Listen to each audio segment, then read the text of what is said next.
Témoigner sur France est chose aisée et chose difficile parce que je l'aimais bien et je sais qu'elle m'aimait bien. J'ai tout simplement dit à d'autres organes ce qu'elle-même m'avait laissé par écrit. Quand j'ai eu à publier cet ouvrage qui s'intitule La fille du volcan, donc le nom donné à l'île d'Ungor aujourd'hui, l'idée du livre déjà était partie d'elle. C'était chez elle en réunion avec Yann Arthus Bertrand. On avait parlé d'un certain nombre de choses et Yann m'a interpellé et tout de suite j'ai échafaudé un projet de livre. Et quand je l'ai terminé, j'ai voulu associer tout le monde. Et voilà ce que France disait à la question de savoir, mais qu'est-ce que tu ressens sur cette île? Outre ce qu'elle avait l'habitude de dire, c'est que sa maison de l'île lui parlait, ce qui correspond à peu près à ce que je dis quand je dis que ma relation avec l'île d'Ungor échappe aux mots. J'ai eu le sentiment qu'elle vivait exactement les mêmes sensations que moi. Elle me disait ceci: Abdoulaye, nulle part ailleurs je ne pourrais rentrer chez moi en 3 minutes en pirogue. Nulle part ailleurs je ne me sentirais aussi tranquille à marcher la nuit dans le noir. Nulle part ailleurs je ne serais autant en harmonie avec la nature et ses éléments. Et ensuite, elle formula une prière: que Dieu protège cette île d'Ungor. Et elle dit Amin. Ça, c'est pour dire qu'aussi la Dame France était profondément chrétienne et catholique. J'ai eu souvenir, lors de certains de ces passages, qu'elle s'imposait systématiquement au bout d'une semaine la visite d'une de ses cousines qui était religieuse à Joal Fadjout. C'était quand même énorme. Et elle parlait de cette cousine avec respect. Voilà. Ça, c'était la parenthèse. Elle rajoute dans ce même texte, signé cette fois-ci d'elle-même: merci à la fille du volcan de m'avoir accueilli et prise sous son aile bienveillante. France Gall. Donc ça, je dis, on ne peut pas faire témoignage plus éloquent entre France et son île d'Ungor. Maintenant, parler de France, la généreuse discrète. J'aime bien, quand je sors quelques propos, les installer sur un socle, donc sur des faits précis.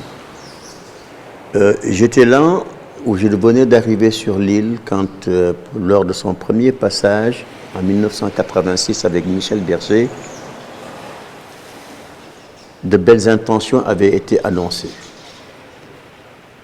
Malheureusement pour elle, Michel prématurément quitta et France est revenue pour acquérir quelque chose sur cette île et immédiatement après créer cette fameuse association Action École.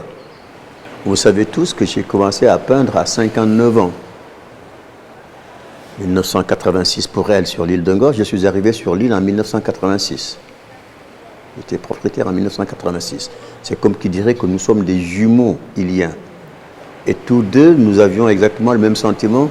Nous avions des relations avec cette île qui échappait aux mots. Quand j'ai commencé à peindre,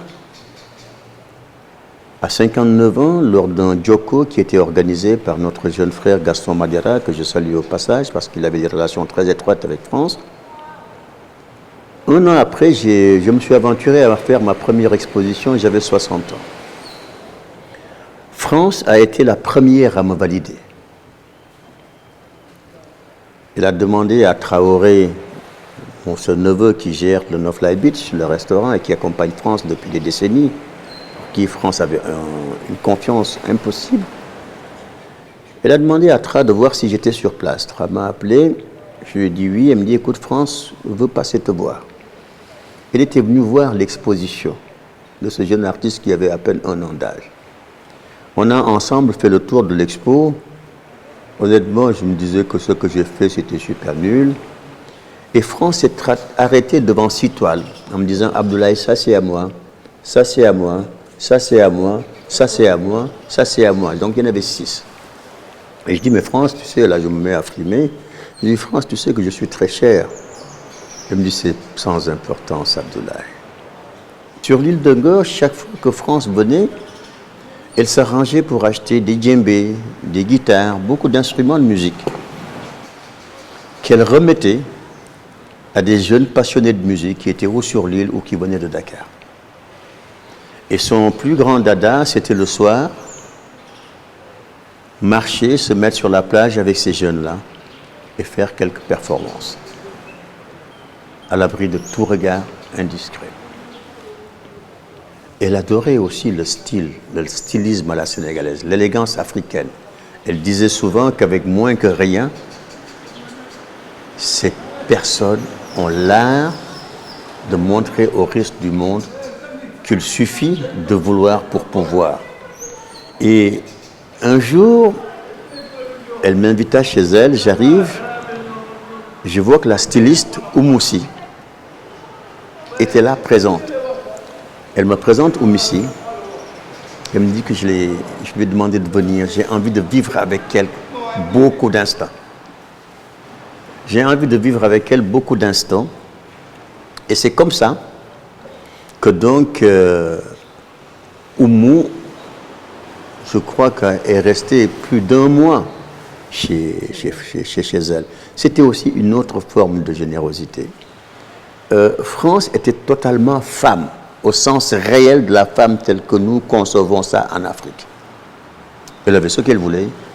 Elle avait toutes les possibilités d'aller dans une autre île dite paradis fiscal. Elle ne l'a pas fait. Elle a préféré venir vivre avec nous sur cette île-là. Il lui arrivait de jouer à la lavandière, comme nos vieilles grand-mères. Il lui est arrivé 1 ou 2 fois de m'appeler pour me dire « Écoute, Abdoulaye, j'ai envie de faire le tour du village. Ça te gênerait de m'accompagner ?» Je lui ai dit « Non, je peux faire. » On a été faire le tour du village à pied. Il nous est arrivé d'aller ensemble nous offrir des balades, acheter des plantes. À l'époque, tous nos jardiniers étaient du côté du boulevard du Centenaire de Dakar, du côté de Anne. Et on partait en taxi, complètement cassé, ça ne la choquait pas du tout alors. On s'achetait, c'est elle-même qui discutait ses plantes, toujours avec un sourire jusqu'ici.